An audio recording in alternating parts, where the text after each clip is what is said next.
Comienza el cuarto de atrás.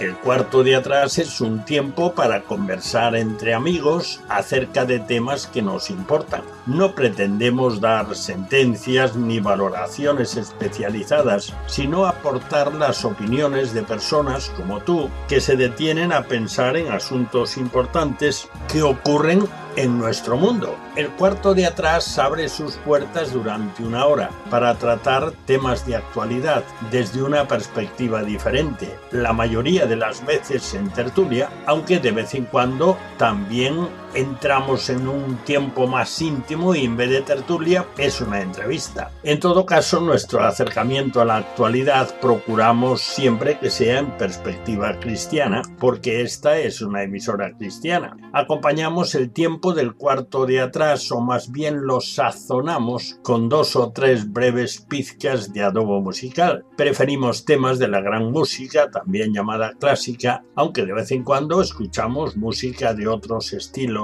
y épocas, pero música que agrada escuchar, que motiva, que estimula, ya lo verás. En nuestra tertulia no tratamos de política ni de deportes, porque ya se abordan extensamente en el resto de las tertulias e informativos de todo tipo. Tampoco lo hacemos sobre la vida social de los famosos, aunque citemos a alguna persona tratando de un tema o de una noticia.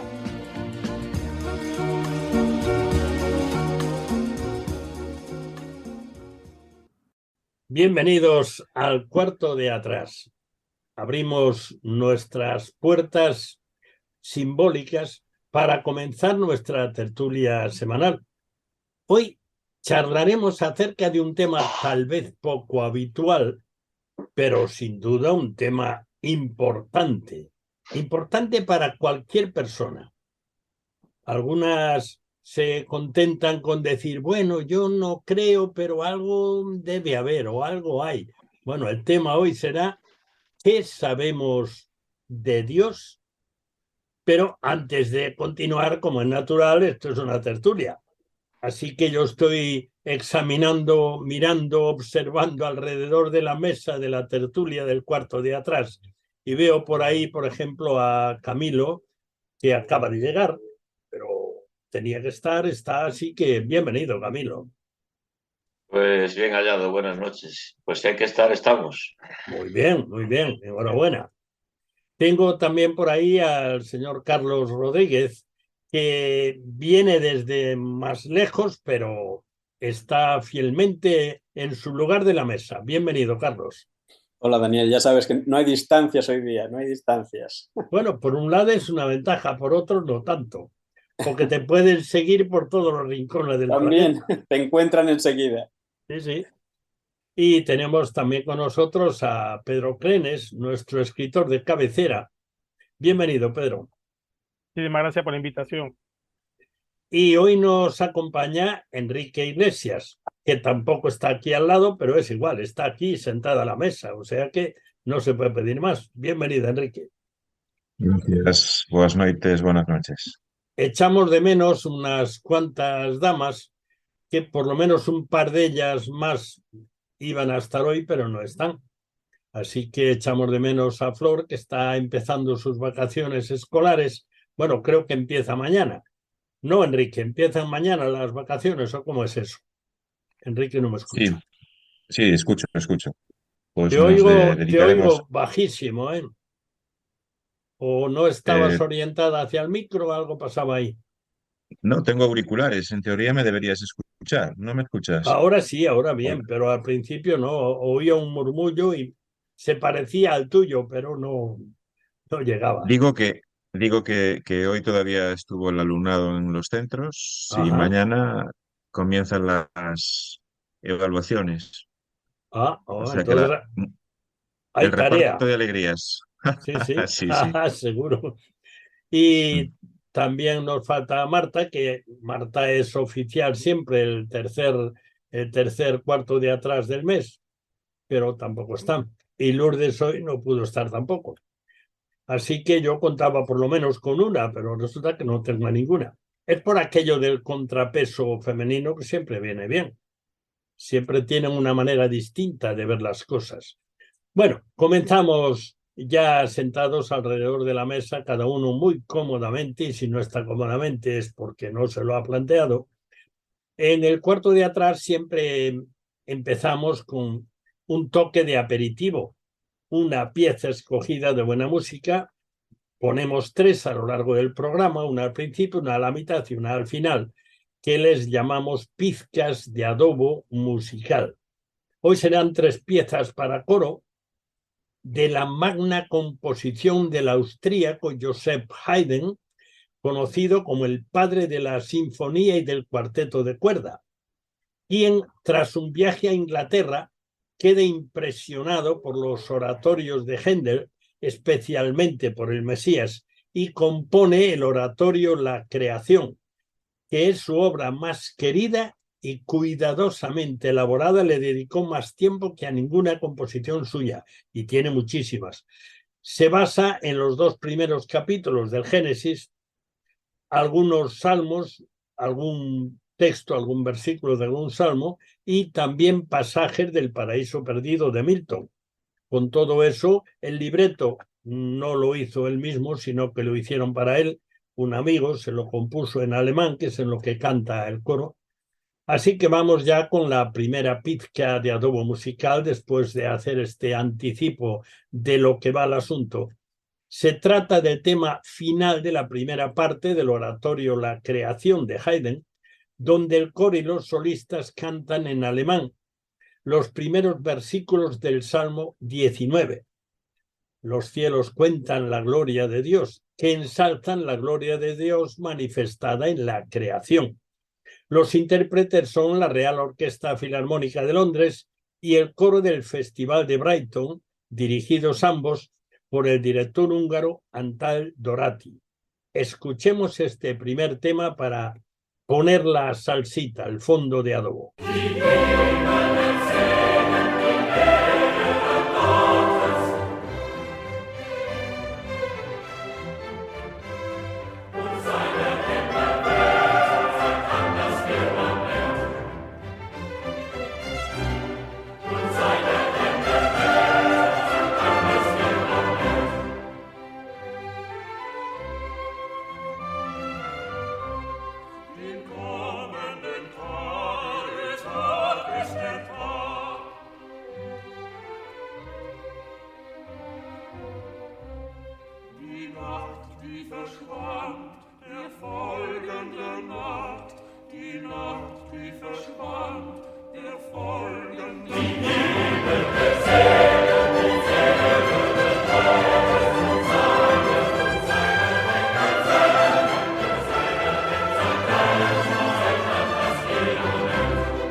Después de saborear esta pizca de adobo musical, vamos ya con el tema para nuestra tertulia del cuarto de atrás de hoy.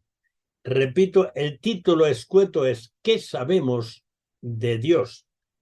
Hay muchas personas que dicen no saber nada, que piensan que seguramente hay algo porque como si lo percibieran de alguna manera, pero pues dicen que no saben y que no creen. Hay otras que sí, que se dicen creyentes, que creen que sí que hay Dios.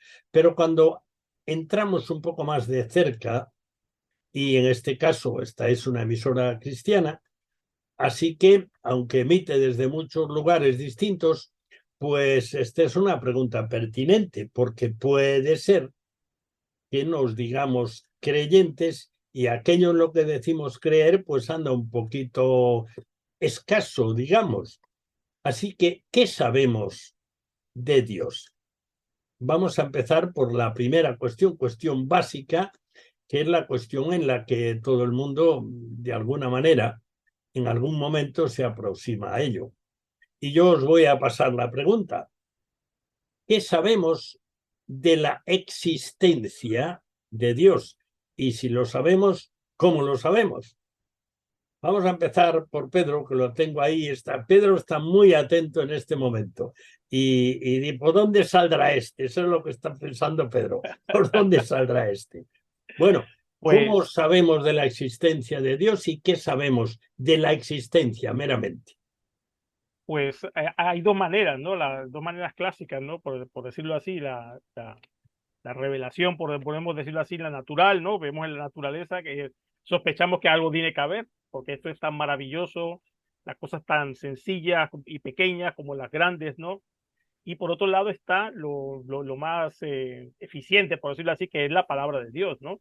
La Biblia tiene este arranque que molesta a mucha gente. En el principio Dios creó los cielos y la tierra, ¿no? Entonces, ahí está. Ahí es un Dios que es un Dios creador, es un Dios que está antes de todo lo creado. Entonces podemos saber de Dios, por decirlo así, a través de la naturaleza, de lo que vemos y a través de lo que la Biblia dice, ¿no? Entonces, por ahí podíamos empezar a tirar los hilos y a ver qué dicen los demás. Carlos, ¿tú añadirías algo a esa definición inicial o pondrías algún acento? No te oigo. Tienes el micro silenciado. Dale Sí, ahí, decía que ahora sí. efectivamente, que como dice Pedro, ¿no? Son los dos caminos por los que Dios se ha dado a conocer. Es decir, sabemos mucho de Dios y humildemente lo decimos, pero por otro lado solo sabemos lo que Dios ha querido que sepamos. Es decir, no sabemos más de lo que Él ha dejado saber al hombre, ¿no? En cuanto a quién es Él y cómo es Él y lo que Él quiere. Hay un versículo que ya en alguna ocasión hemos mencionado en la Biblia. En el Antiguo Testamento, en el libro de Deuteronomio, ¿os acordáis? Deuteronomio 29. Las cosas secretas pertenecen al Señor nuestro Dios, más las reveladas, como decía Pedro, son para nosotros y para nuestros hijos para siempre, a fin de que cumplamos todas las palabras de esta ley. O sea, efectivamente no lo sabemos absolutamente ni exhaustivamente todo acerca de Dios. Que no venga nadie a preguntarnos a ningún ser humano absolutamente todo acerca de Dios. Porque es imposible. Dios es eterno, es infinito y muchísimo más excelso y grande que cualquier ser humano. Pero sí que sabemos cosas de Dios. Y esto es lo maravilloso, tanto por esa revelación general que ha mencionado Pedro hace un momento, como la revelación particular que tenemos en cuanto a que Él se ha dado a conocer de una forma personal y por medio de la palabra, ¿no? Enrique, ¿tú redondearías eso o lo das por bueno? Abre el micro, ¿eh? Bueno, me parece como introducción fundamental lo que acabo de escuchar. Hay poco que añadir.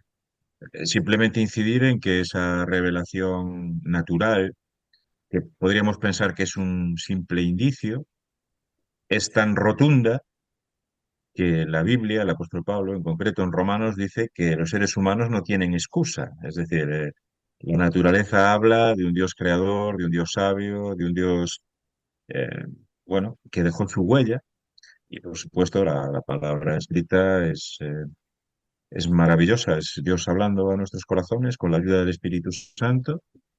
No quiero profundizar demasiado en esto, pero bueno, después abundaremos en que el culmen de esa revelación es la persona misma del Señor Jesús, ¿no? Donde se concentra todo lo que es el corazón de Dios.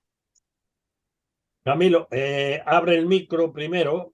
Ya sabes que después que el micro abierto todo el tiempo a veces interfiere, pero para hablar sí que hace falta.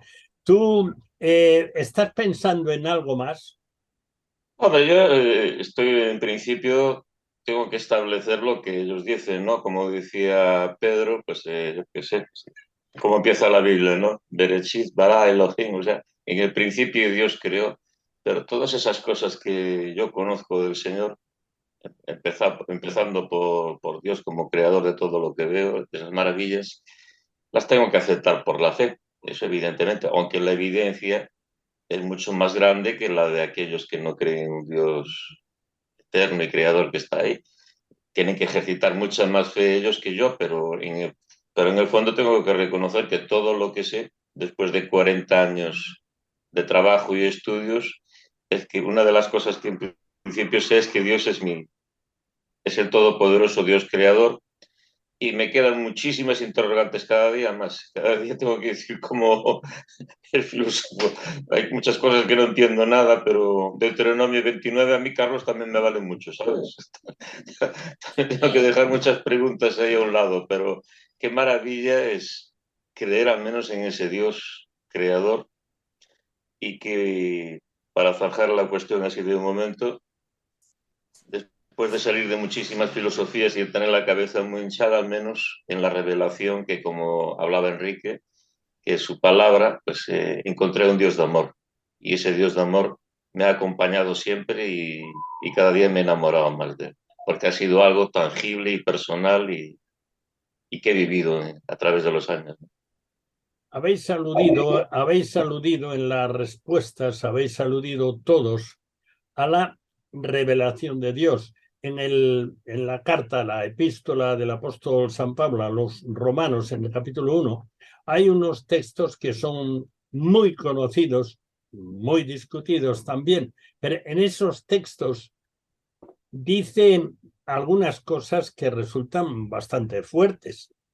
Dice, las cosas invisibles de él, su eterno poder y deidad, se hacen claramente visibles desde la creación del mundo, al que se ha aludido repetidamente, siendo entendidas por medio de las cosas hechas, de modo que no tienen excusa, pues habiendo conocido a Dios, y se refiere a los investigadores y a las personas que se interesan por examinar y reflexionar acerca de todo lo que existe, pues habiendo conocido a Dios, es decir, habiendo tenido claramente constancia de que eso era obra de Dios, ni le glorificaron ni le dieron gracias, sino que siguieron razonando y se fueron a la oscuridad. Pero hay otro texto en la epístola del apóstol Pablo a los romanos, en el capítulo 2, que dice unas cosas interesantes. Dice Pablo allí en el versículo 14 y en el 15, dice Romanos 2, 14 y 15, pero porque cuando los gentiles que no tienen ley, es decir, no están sujetos a las normas legales, en este caso Pablo está pensando en la comparación con el pueblo judío en su día, que sí que habían recibido de Dios la ley, la palabra de Dios en el Antiguo Testamento, y era su referencia en cuanto a Dios. Dice que no tienen ley, hacen por naturaleza lo que es de ley. Estos, aunque no tengan ley, son ley para sí mismos, mostrando la obra de la ley escrita en sus corazones, dando testimonio su conciencia y acusándoles o defendiéndoles sus razonamientos. Yo os pregunto, por lo menos, a ver a dónde salimos por ahí. ¿Qué quiere decir Pablo con esto? ¿Qué quiere decir Pablo con esto? Pedro, ya que me hice la rueda desde ti, pues voy a por ti otra vez, en el buen sentido, hombre. Pues yo creo que lo que Pablo quiere decir es que en el fondo, por ponerlo en palabras ¿no? escuetas y estar por casa, lo que Pablo quiere decir es que en el fondo todos sabemos que Dios existe y que Dios está allí, de alguna u otra forma, ¿no? Y volviendo al Antiguo Testamento, ¿no? En este texto, Salomón, en Eclesiastés, que es un libro muy famoso y muy leído por filósofos y por mucha gente, dice que Dios puso eternidad en el corazón de la humanidad, ¿no? Entonces, de alguna forma, nuestra propia conciencia nos está diciendo, hay algo más allá de lo que hay, debes comportarte de cierta manera, ¿no? De una forma natural nos movemos y pensamos, tenemos este sentimiento de justicia, de amor y demás, y esto de dónde viene, ¿no? Pues viene del Creador, ¿no? Que de una forma esa imagen de Dios que tenemos en nuestra vida, en nuestros corazones, que hemos sido creados así, aunque nos pese, pues revela que Dios está allí y a veces inquieta, ¿no? Estos sentimientos, ¿no? Pero yo creo que Pablo va por ahí, ¿no?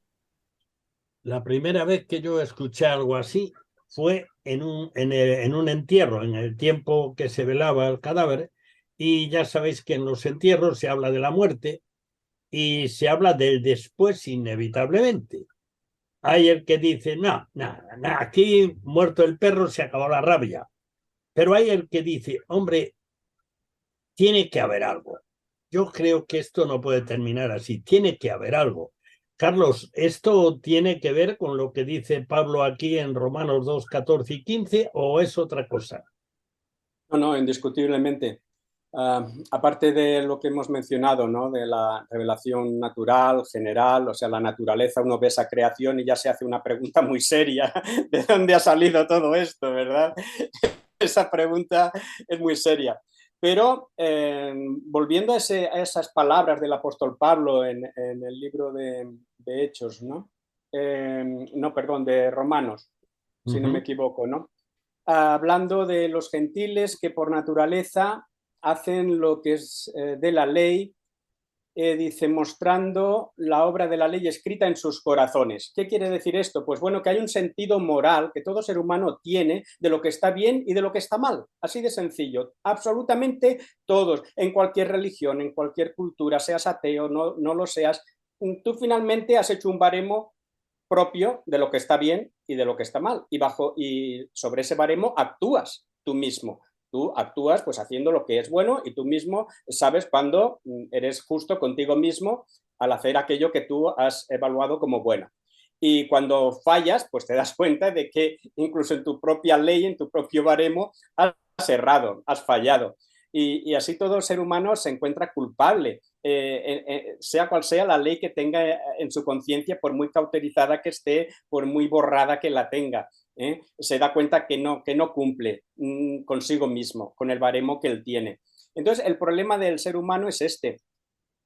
Ante esa falla, que la Biblia llama pecado, el no dar en el blanco, en el fallar, ¿no? En ese baremo, en no cumplir con esa ley, eh, ¿cómo, qué haces, no? O sea, ante esa falla, ese pecado, esa maldad, ¿cómo solucionarla? Y entonces ahí Dios tiene mucho que decir y mucho que ayudar al hombre, ¿no? A saber cómo salir de esa inquietud, de esa problemática. Y desde el primer libro de la Biblia, en Génesis, hasta el final de toda la Biblia, Apocalipsis, Dios trata sobre este asunto. Enrique, tú te has encontrado, abre el micro después, ¿te has encontrado con personas que evidenciaban este sentimiento de percibir a Dios en su conciencia, aunque se confesaran no creyentes ni quisieran saber nada de ninguna religión? ¿Te has encontrado con personas así? Incluso, bueno, pues estás trabajando con gente muy joven dando clases de religión evangélica, pues a lo mejor incluso ahí, o con compañeros en el claustro. Quizás la experiencia más rotunda fue con un compañero cuando estaba haciendo la mili, porque soy de los últimos tontos que hicieron la mili en este país. Y estábamos en un destino durante 6 meses y él me vio la Biblia un día. Y a partir de ahí empezamos a hablar de Dios. Y, y claro, yo no tenía prisa porque sabía que iba a estar mucho tiempo con él ahí. Y al final las conversaciones eran muy profundas. Él negaba el hecho de ser creyente, de tener una fe personal, pero sí que había en él una conciencia moral, como acabo de escuchar, que te decía que por lo menos había un temor de Dios, ¿no? Y después de que se licenció, en un cajón quedaron unas cartas que su madre le escribía a él. Y yo tuve oportunidad de leerlas porque él me autorizó a leerlas. Y su madre era creyente y era creyente evangélica. Y él era un chico que había estado en contacto con el mundo evangélico en Barcelona, pero que abandonó la iglesia por problemas, bueno, de los que nos podemos encontrar en el trato con las personas. Pero sí que vi en él una conciencia de la existencia de Dios y tal vez una rebeldía. Y sí que hay muchos niños, muchos chicos, muchas chicas que están buscando a Dios y quizás no están buscando los lugares adecuados, pero para eso estamos nosotros, ¿no? Me acordaba del caso de Cornelio cuando estaba escuchando ahora a Carlos. Un hombre pagano, un hombre que seguramente en su santuario en su hogar habría divinidades romanas. Mm, Sería, bueno, con temor de Dios, pero no con una fe correcta, ortodoxa. Pero Dios dice que sus oraciones llegaban al cielo y le envió al apóstol Pedro para que le diese más luz sobre la verdad del Evangelio. Esto es algo que no me quiero extender más, pero creo que tenemos que tener muy claro. Y es que si sabemos algo de Dios es porque Dios nos lo quiere dar a conocer. Es decir, como decía Daniel, hay un Dios que revela los misterios, un Dios que se quiere dar a conocer. Si no fuese por eso, de Dios, no podríamos saber nada, porque Él, como dice la palabra, es inefable, ¿no? Que es una palabra que me parece fantástica para definir un poco lo que es Dios. No sé si contesto con esta tu pregunta, Daniel, disculpa que me No, haya pero extendido tanto. vamos poniendo todos piedrecitas porque lo que estamos haciendo es tratando en este programa esa pregunta inicial: ¿qué sabemos de Dios? Y aunque nos confesemos creyentes y aunque se ha mencionado vez tras vez el libro de Dios, la Biblia, que a pesar de que tantas personas hablan mal de él, no tienen más remedio que reconocer las bondades de la Biblia, pero no vamos a hablar de la Biblia hoy.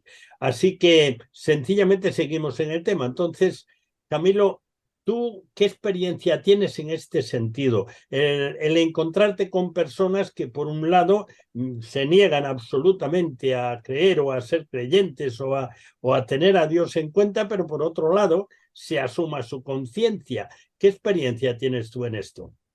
Bueno, en primer lugar, te quiero decir que a mis estudiantes, en más de una ocasión, ha surgido la pregunta, cuando yo estoy hablando, que si el único camino para salvarnos es nuestro Señor Jesucristo, porque ha dado la vida por nosotros allí en la cruz, la pregunta puede surgir y surge muchas veces, o alguna vez, diciendo, bueno, y todos aquellos, por ejemplo, que en el continente de Pedro, que están allí desde hace 30.000 años y el Evangelio todavía les llegó antes de ayer, que no oyeron hablar de Jesús ni de la cruz, ¿cómo van a ser juzgados? Pues el único texto que tengo en la Biblia, o considero que es el más apropiado, es el que tú has leído, Daniel, ¿no? Serán juzgados conforme a su conciencia, conforme Dios les juzgará, evidentemente, con justicia, con amor, con bondad, pero evidentemente ese es el medio, y la contestación que yo encuentro en la Biblia es el pasaje que tú has leído ahí de Romanos, ¿no? Y pues en general, hombre, yo les hablo de la teología natural, no la teología especial que encontramos en la palabra, sino mira la creación. No te está hablando también, como dice Pablo, no te está hablando la creación de que hay belleza, que hay diseño, que hay hermosura. Eso también habla de un Dios de amor, también habla de un creador, ¿no? Y procuro llevarlo también por ahí a lo mejor el tema, ¿no? Es que antes oí por ahí unos ruidos rarísimos. Llegamos al Ecuador del programa y en el Ecuador, pues sencillamente sazonamos con otra pizca de adobo musical. Así que hacemos un alto en nuestro tiempo de tertulia del cuarto de atrás para ofrecerte la segunda pizca de adobo musical, que aparece en la mitad de la segunda parte del oratorio, la creación de Haydn, y es una apasionada alabanza a Dios en un diálogo entre solistas y el coro. A veces cantan juntos, a veces los solistas solos. Está cantado en alemán, como dijimos antes, por la creación de la vida en tierra, mar y aire, como se describe en Génesis capítulo 1, reconociendo que sus obras son innumerables. Lo repiten más de una vez. Bueno, los que sepan alemán entenderán, es muy breve el fragmento, dura 2 minutos y 28 segundos, pero merece la pena porque cantan con una pasión que llama la atención. La Real Orquesta Filarmónica de Londres y el coro del Festival de Brighton son dirigidos por el director húngaro Antal Dorati, aunque en realidad terminó nacionalizándose estadounidense, pues interpretan este tema. Vamos a escucharlo.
Bueno, después de escuchar este tema de Haydn, a mí me encanta esta obra, me encanta.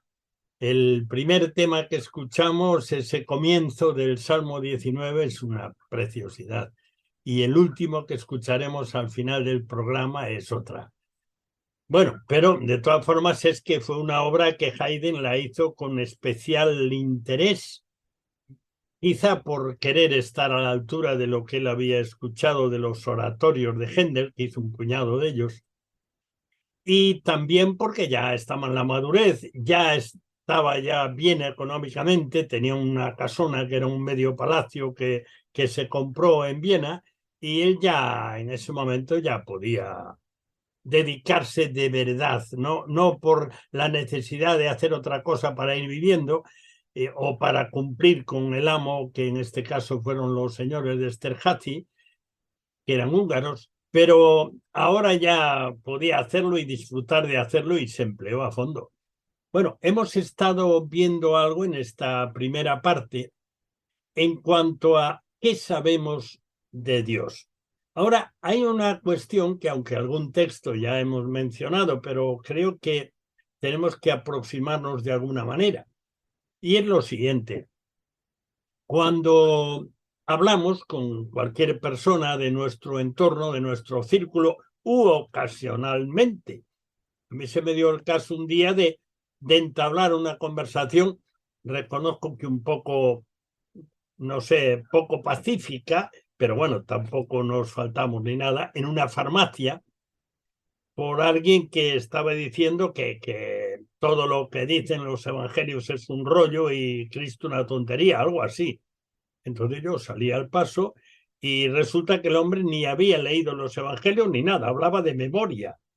Bueno, cuando se os plantea hablar del creador, de que todo lo que existe fue creado por Dios, en un momento en el cual no solo parte de la ciencia, no toda, pero parte de la ciencia la que se asoma más, desde luego que sí, y digamos del mundo cultural, del mundo, en fin, que divulga ideas y principios, al margen de algunos científicos que sí están en una buena línea, pues cuando te surge una conversación, ¿cómo planteas tú el hecho de la creación, del Dios creador? Ahora se me ha cambiado Carlos del sitio. Pedro, lo siento, ha ocupado tu lugar, ¿eh? Bueno, Pues, pues, pues, pues, a ver, ya que te has abierto el micro, pues venga, entra. ¿Cómo planteas tú, digamos, defender el hecho de que la creación es obra de Dios o que no hay explicación sin Dios? pues lo que comentábamos hace un momento, precisamente por la pura observación, ¿no? Eh, hay veces que uno se plantea este tema que se recurre mucho, ¿no? Bueno, que las casualidades, estas matemáticas y demás, y estas cosas, pero claro, cuando hay un exceso de casualidades matemáticas o físicas o biológicas, esto ya deja de ser casualidad y se convierte en un diseño, ¿no? Entonces, claro, cuando llegas a un momento, a un nivel de perfección matemático tan grande como hay, tienes que preguntarte algo más, ¿no? Tienes que ser honesto y decir, bueno, esto de rebote no puede ser, no puede ser que la precisión de eso hemos hablado alguna vez también, la distancia exacta en la que está la Tierra del Sol, por ejemplo, y que procura que haya vida en este planeta y si se moviese un grado de su sitio, el eje, dejaríamos de existir, pues cosas como esas, ¿no? Que te plantean que tiene que haber algo más, ¿no? Entonces muchas veces me voy por ahí para conversar sobre estas cosas y ver cómo respira la otra persona, o qué dice o qué piensa, ¿no? Y después, evidentemente, hay que ir a la Biblia, ¿no? Para seguir la conversación. Uh-huh. Carlos, ya que te has puesto en el lado preferente, tienes que entrar ya, o sea, no hay tu tía. Aquí estoy ya. Bueno, efectivamente, te encuentras con personas que te muestran su incredulidad, ¿no? Ante lo que es una evidencia de una creación. Pero, bueno, como Pedro dice, y también les hablamos de la necesidad. Hay una necesidad detrás de esta creación, una necesidad de que exista alguien detrás de esta creación, es que es necesario, ¿no? Pero la verdad es que cuando casi llegamos, como tú decías, a la discusión, lo cierto es que os voy a contar lo que a menudo me ocurre, y no sé si os ocurre a vosotros, que después de mucho intentar convencer o hablar sobre el tema, muchos al final acaban diciendo, mira, yo solo que pudiera ver algo de Dios de verdad, no ya tú me dices la creación, no, verle a Él, solo que pudiera ver a Dios un poquito, solo que pudiera verlo, ya creería. Oye, muchos se me plantan en esta situación, ¿verdad? Con estas palabras. A lo que la Biblia también da un argumento a esto, y es que precisamente Dios es espíritu, o sea, Dios es invisible. Tengo aquí un montón de textos en la Biblia a los cuales hace referencia de la invisibilidad de Dios, ¿no? Por ejemplo, en 1 Timoteo 1:17 dice, por tanto, al Rey eterno, inmortal, invisible, único Dios. ¿Por qué la gente quiere ver al invisible? Es invisible, es espíritu, Dios es espíritu. Y esto yo creo que deberíamos de enfatizar esta realidad cuando estamos hablando con gente en la calle, incrédulos, ¿no? Dios, no, es que a Dios no lo puedes ver. Precisamente no lo puedes ver porque es espíritu. Quizá, como hablábamos antes, puedes en tu interior, ¿no? Por tu conciencia, ver que está Dios obrando de alguna manera en la creación, etcétera, pero no lo vas a ver. Y como digo, hay textos maravillosos en la Biblia. Por ejemplo, Juan 1:18. Nadie ha visto jamás a Dios. El unigénito Dios que está en el seno del Padre, es decir, el Señor Jesucristo, Él le ha dado a conocer. Hemos de poner los ojos en Jesús. ¿Quieres ver a Dios? ¿Quieres conocer a Dios? Dirígete a Jesús. ¿Ves a Jesús? El que me ha visto a mí, ha visto al Padre. Y el apóstol Pablo también lo dice en Colosenses, ¿no? Jesús, Cristo, Él es la imagen del Dios invisible. Entonces, claro, entras en este diálogo, ¿verdad?, con la gente, con las personas, y muchas veces quieren una evidencia, quieren verlo, quieren... No, esa no es la evidencia que Dios nos va a dar, porque Él, por su naturaleza, es espíritu. La evidencia es que se ha encarnado, que se ha hecho hombre en Cristo Jesús, y ahí está la historia, ahí está la realidad y la cantidad de vidas transformadas en el mundo, vidas transformadas por el mensaje de Jesucristo, por el Evangelio. Enrique, tú en tu labor didáctica tienes que abordar este tema. Y claro, muy frecuentemente. Y yo uso mucho una analogía, un símil, que le escuché hace años a un amigo, a David Burt, un gran maestro de la palabra, que él hablaba de que Dios, como acabamos de escuchar, es inabarcable, es inentendible, por decirlo de alguna manera, pero para que pudiésemos entenderlo, se hizo como uno de nosotros. Y él pone el ejemplo de las hormigas, es decir, las hormigas se comunican, eh, no sé, creo que rozándose las antenas o algo así, ¿no? Y él dijo, para que nosotros pudiésemos entender a Dios y tener una relación con Él, Él se hizo una hormiga como nosotros, ¿no? Y lo que acabamos de escuchar es la gran verdad del Evangelio. Es decir, a Dios nadie le vio jamás, pero el Hijo unigénito de Dios, Él le ha dado a conocer. Y permite que me extienda solo un segundo más. Es decir, cuando en Colosenses dice, Él es la imagen del Dios invisible, la palabra que usa ahí Pablo es de donde viene nuestro término icono, ¿no? Imagen, icono. Pensad en un ordenador. Yo no tengo ni idea de informática ni de los procesos que hay detrás de un ordenador, pero hago clic en un icono y puedo estar hablando con cuatro amigos a través de Internet y haciendo cosas que para mí son inentendibles, ¿no? Pero simplemente con pinchar un icono. Yo le digo a los niños, el icono que tenéis que pulsar para conocer a Dios, que es inabarcable, es Jesús. Podéis interactuar con Dios a través de Jesús, porque en Jesús habita corporalmente toda la plenitud de la deidad. Todo lo que necesitamos saber de Dios está en Cristo. Y ahí es a donde tenemos que llevar a los niños, al Evangelio, a la persona del Señor Jesús, que es la culminación de la revelación de Dios. En mi entender, eh, para que los niños entiendan quién es Dios, hay que llevarlos a la persona de Jesús. Bueno, a los niños y a todo el mundo en general, ¿no? Bueno, Camilo, te toca por turno porque tú estás ahí, así que ya estás desilenciado. Bueno, entonces, en esta cuestión hay siempre la resistencia, por un lado, a admitir que Dios existe, admitir que a Dios, si existe, se pueda conocer, y la resistencia a tomar contacto, como nos venía diciendo tanto Carlos como Enrique, tomar contacto con la presencia de Dios visible y tocable, palpable, en este mundo que fue Jesucristo. ¿Qué se hace en un caso así? Bueno, en mi experiencia, ya de hace años, como comentaba antes, al principio cuando yo aún me encontraba con un ateo, además en aquella época, pues sabes que el ateísmo científico estaba de moda y el comunismo, ¿no? Sobre todo, ¿no? Cuando, hombre, a algunos los llegué a convencer, pero a que llegaran a convertirse, a conocer al Señor de forma personal, yo creo que ahí fracasé estrepitosamente, ¿no?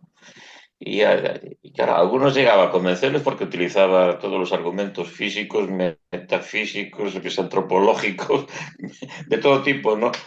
Pero al final llegué al convencimiento que fue para mí revelador y fue maravilloso porque también me ayudó a descansar, que cuando trato de convencer a alguien es mejor, en vez de estar 20 minutos y orar 2 minutos por él, es mejor orar 20 minutos por él y hablarle 2 minutos.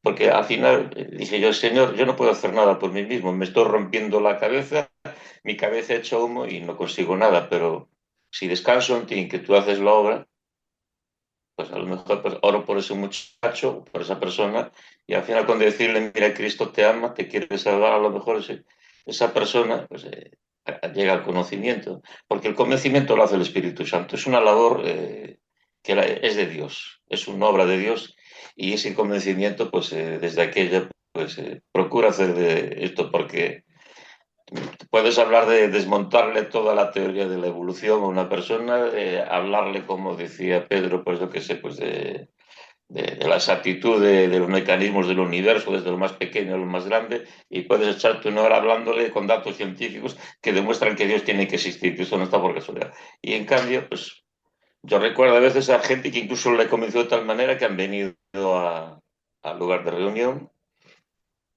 se han puesto de rodillas, han hecho la oración de profesar su fe, o incluso se han emocionado, que han salido de allí llorando, y en cambio no les he vuelto a ver. Pero cuando a una vida le has hablado del amor de Dios, le has presentado a Cristo después de orar por Él, y que vean en ti lo que hay en ti, que los demás lo perciben.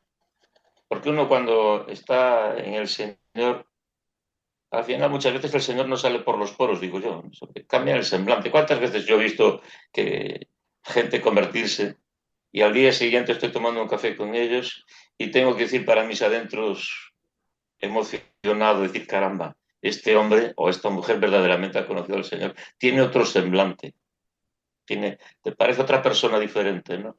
Y por tanto, pues, hombre, siempre defenderé pues, mi fe con la ciencia, si es posible, en una discusión, pero sé que la labor buena es la que hace Dios en el corazón del hombre, y si no, no tenemos nada que hacer, por mucho que sacamos la ciencia que tengamos acumulada dentro, ¿no?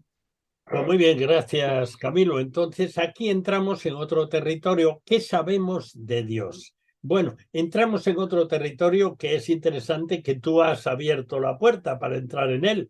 Así que vamos a por ese territorio y hacemos la rueda, yo creo que será ya la última del programa, pero una rueda muy importante. Y yo voy a empezar con Pedro, porque la pregunta ahora la modificamos un poco. No es qué sabemos de Dios, sino cómo se puede conocer a Dios.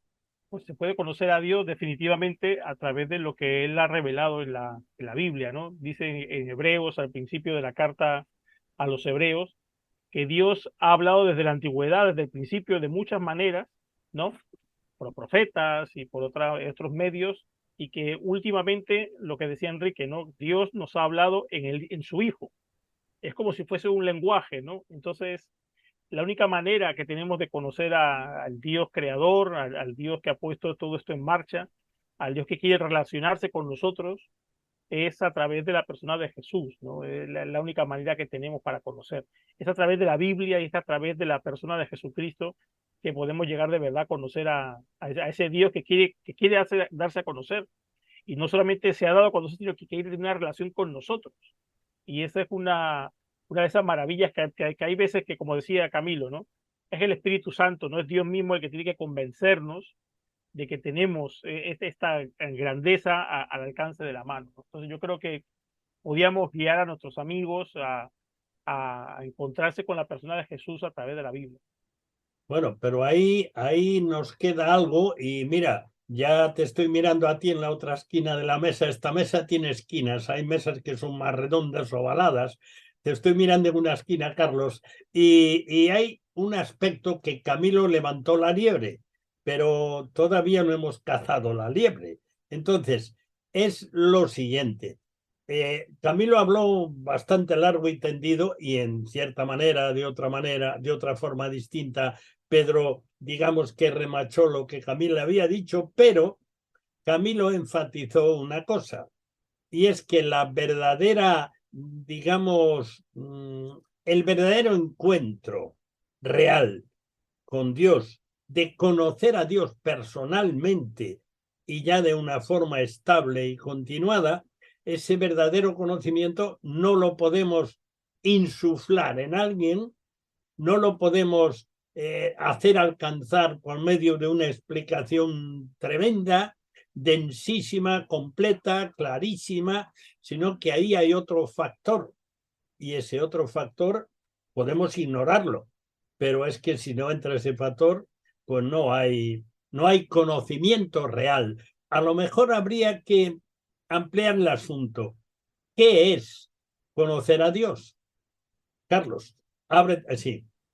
Bueno, ¿cómo conocerles? Era más bien la pregunta, ¿no? Efectivamente, Camilo ha abierto la lata, ¿no?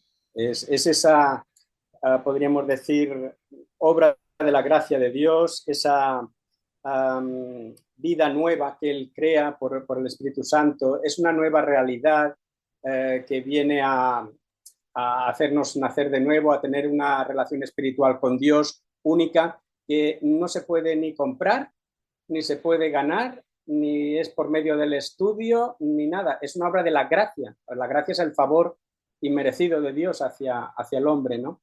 Entonces, Dios ha querido en su bondad, que Él es el Dios de amor, en mayúsculas, pues ha querido para tener esta relación personal con el hombre, ¿no?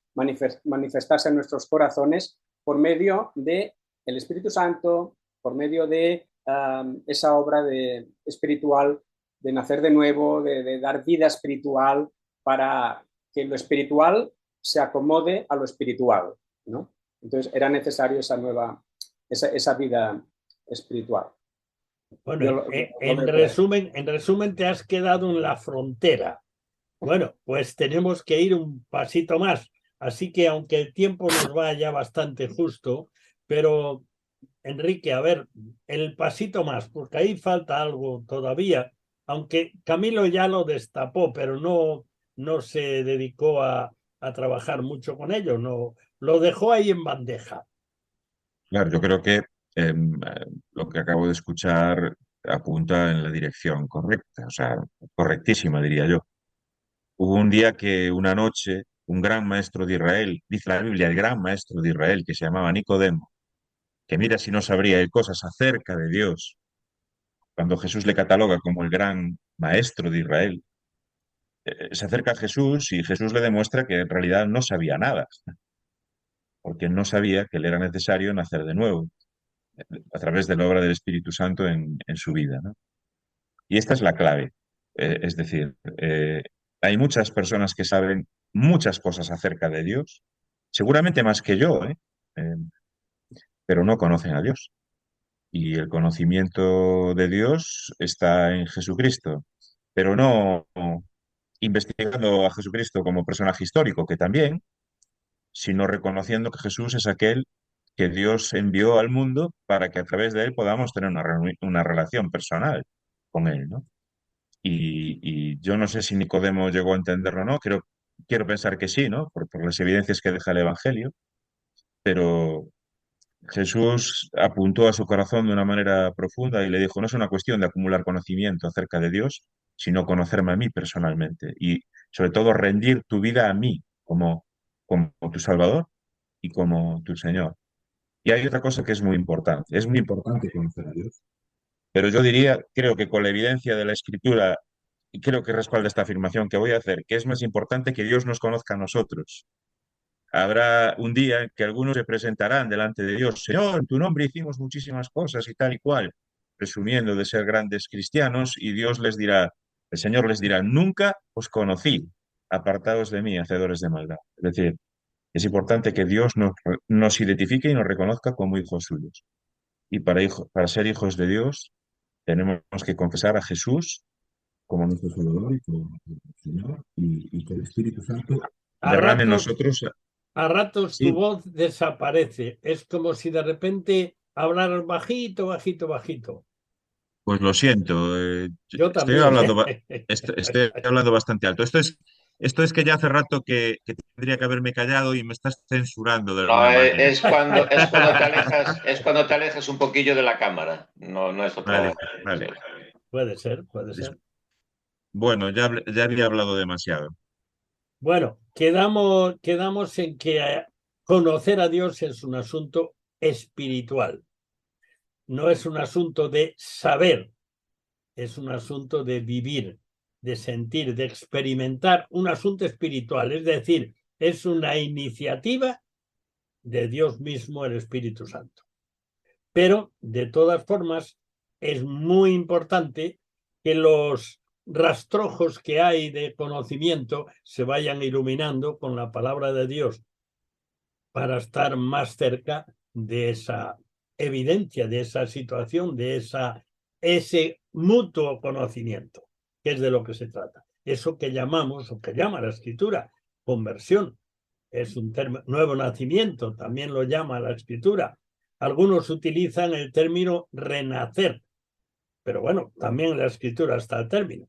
Bueno, queridos, el tiempo ya no da más de sí, de hecho ya me estoy colando un poco, pero bueno, ya lo arreglaremos. Así que muchas gracias por vuestra participación en un día que yo sinceramente estaba un poco alarmado, porque empecé a recibir mensajes, lo siento y no puedo, lo siento y no puedo, lo siento y no puedo.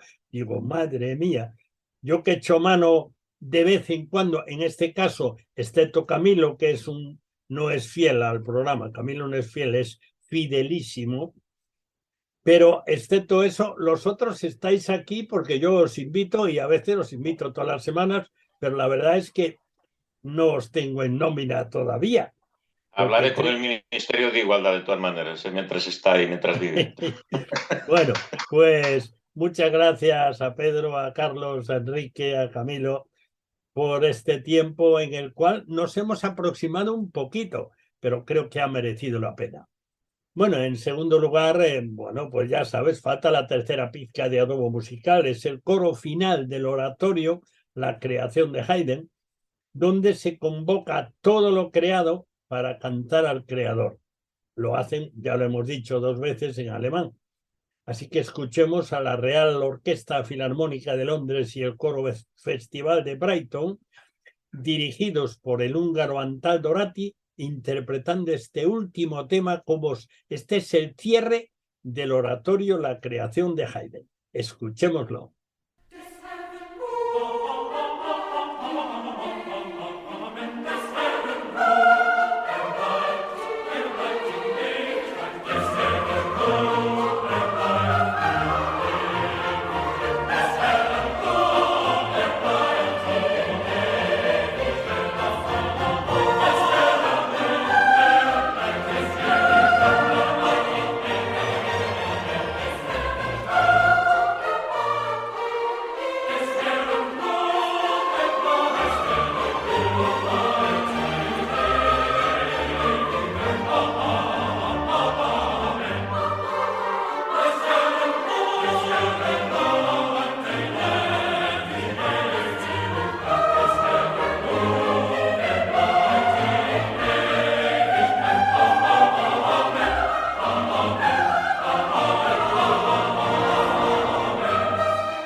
Bueno, como una hora no da más que para 60 minutos, terminamos. Damos gracias a Dios por permitirnos salir al aire una vez más. El cuarto de atrás cierra de nuevo sus puertas hasta la próxima semana, si Dios quiere. Muchas gracias por acompañarnos en este rincón familiar al que tienes acceso libre. Te esperamos el próximo día, a la misma hora y en esta misma emisora. No nos faltes. Dios te bendiga. Te habló Daniel Baluja.